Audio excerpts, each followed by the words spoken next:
নমস্কার, welcome back to my channel. আবার নিয়ে এলাম ঢাকুরিয়া পাবলিক লাইব্রেরি দ্বারা আয়োজিত পুরস্কার বিতরণী উৎসবের কিছু অংশ। অনেক ছোট ছোট ভাই বোন সেদিন এসে উপস্থিত হয়েছিল তাদের পুরস্কার নেওয়ার জন্যে।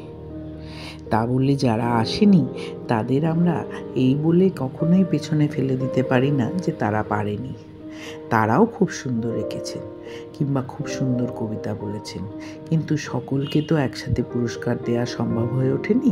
তাই তাদের মধ্যে থেকে কয়েকজনকে বেছে নেওয়া হয়েছে যাদের আমরা পুরস্কার দিয়েছিলাম সেদিন। ছোট্ট ছোট্ট এই সকল বাচ্চারা তাদের রং আর তুলির মাধ্যমে সমাজের নানান রকম চিত্র আমাদের সামনে তুলে ধরেছিল। শুধু সমাজ নয়, পরিবেশেরও অনেক সুন্দর সুন্দর দৃশ্য আমাদের সামনে এরা তুলে ধরেছিল। এক একটা ছবি যেন মনে হচ্ছে একেবারে বাস্তব থেকে উঠে এসে চোখের সামনে দাঁড়িয়েছে।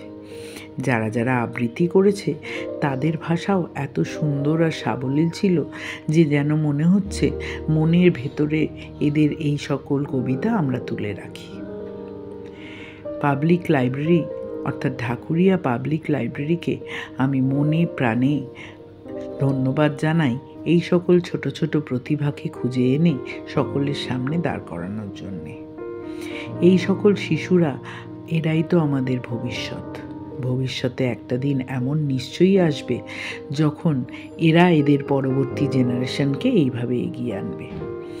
তাই আমরা আজকে আমাদের কাজ করছি বলেই না এরা শিখছে যে পরবর্তীকালে এদের কাজ কি হবে। লাইব্রেরিতে আসুন এবং বই পড়ুন আর পড়ান। এর থেকে বড় বন্ধু আমার মনে হয় না কেউ হয়।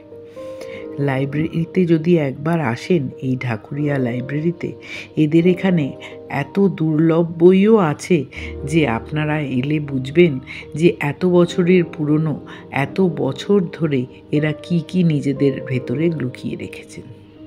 এসে খুঁজে নিন সেই খনি থেকে আসল রত্নগুলো, যেগুলো আপনারা চান।